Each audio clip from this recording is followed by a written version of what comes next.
Ewan McGregor promises Obi-Wan Kenobi won't look anything like the awful Star Wars prequels. Okay, this article goes on to bash the sequels and also even more so bash the prequels by saying, we love to complain about the Rise of Skywalker, blah, blah, blah. Nothing will ever beat the anger we collectively feel towards the Star Wars prequels. What? Who's we, dude? The ability to speak does not make you intelligent. I'm just going to pop up a little poll that I posted, so I don't know who those we are. But anyways, they say they're painful to watch, and there's a reason why many Star Wars fans choose to skip them while binge-watching the movies in order, beginning instead with the impeccable Rogue One. The digital effects are partially to blame for the prequels being a total cinematic disaster, and now that Ewan McGregor and Hayden Christensen are getting the chance... Bro, the prequels were a masterpiece in their own time because of the technology that was revolutionary, and it's unfortunate that this person doesn't see that because they're undermining something that literally changed the way we play video games, the way we make movies today. Motion capture was created with Jar Jar Binks and Ahmed Best at the hands of ILM and pioneered by George Lucas, who kept pushing the envelope. So it's unfortunate that this reporter wants to, report on such things in such a limited knowledge manner, if that's even a sentence. But anyways, I digress. On to the meat of the matter. In a Hollywood Reporter profile, McGregor recalls the horror of George Lucas piling unnecessary CGI into the prequels because Lucas loves technology and loves pushing into that realm. He wanted more and more control over what we see in the background. Right. And the actor agrees with fans that the visuals absolutely sucked.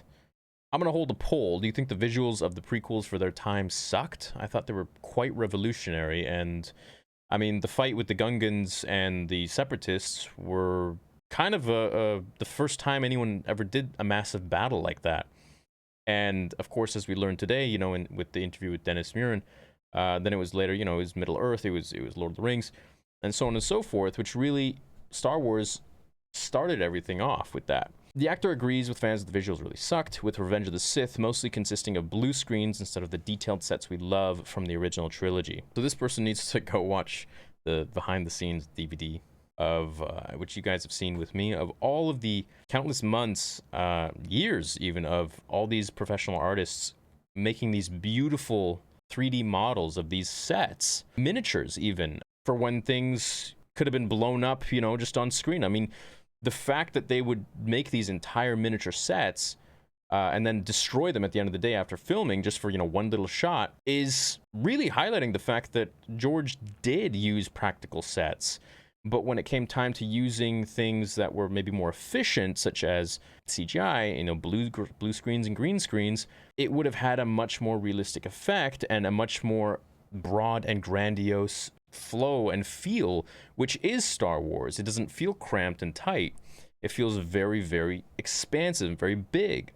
And that's the point of Star Wars. And with the new technology that came out in the prequels, he was able to really exemplify that with the use of this technology. So he didn't have whatever it's called. It's not StarCraft, stagecraft that the Mandalorian has now, which he was really the one that was setting that in motion, in a sense, from the beginning. So after 3 or 4 months of that, it just gets really tedious, especially when the scenes are, I don't want to be rude, but it's not Shakespeare, he said. There's not something to dig into in the dialogue that can satisfy you when there's no environment there. It was quite hard to do. So it kind of pains me that Ewan McGregor is saying such that. I mean, it seems almost like he feels maybe the prequels are still hated on, and I hope that he knows how loved they are. I mean, just go on any YouTube channel and they're unanimously enjoyed by fans today, because the ones who grew up with them were little kids. Like, I was 9 years old when episode 1 came out. Those people are old now. Like, I'm 30. Like, I'm 31. So we are now the adults of that era that we grew up with the prequels. And, whoever thought before that didn't like it, those were maybe some of the older guys that grew up with the originals. But heck, it's our time now, and you might even say the same with the sequels maybe someday. But I guess we'll find out on that. When it comes to this, I just want to say that the technology that George had at the time was revolutionary, right? I mean, they were using technology that had never been done before. And George had this, in my opinion, pent up want of using this technology when it came to the originals in 1977 and then up until 83 with Return of the Jedi. He wanted to do so many different things, and as we also saw in today's interview with Dennis Muren, he said that George told him he got only 50% of the movie that he really saw in his head because of the technology that was out at the time. So for him to get access to all this stuff, it's like a little kid in a candy store, and he has access to buy all the candy that he wants now. Whereas before, he would walk by it every day and he couldn't afford anything. So maybe he did go crazy in a little few places, but who the heck are we to judge George Lucas on his own freaking movie?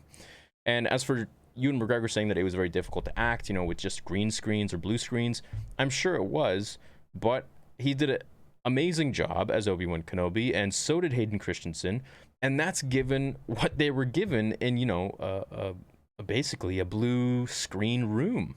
It is what it is. At the time, it was revolutionary, and now that we look back, it was obsolete. It's obsolete, and they don't really use that as much anymore. But it's really what set the tone for today's movie making and game making, and has really changed the world in a lot of senses. So I just wanted to talk about this article, and I think it was written quite poorly. I think it was written very biasedly, as all articles are. But I just wish the reporter would have done a little bit more research on all of the different things that went into making the prequels, and to not make such blanket statements as the prequels are universally hated, especially when comparing it to the sequels, and saying that we all have to complain, but nothing will ever beat the anger we collectively feel towards the Star Wars prequels. I mean, that's just BS. So, anyways, that's what I think about that. I hope you guys have an awesome rest of your day. Go check out the bonus DVDs for the prequels, because it'll really give you an understanding. And go watch it for the sequels, too, so you get an understanding of that, too, if that's your thing. I'll catch you later. May the Force be with you. See ya.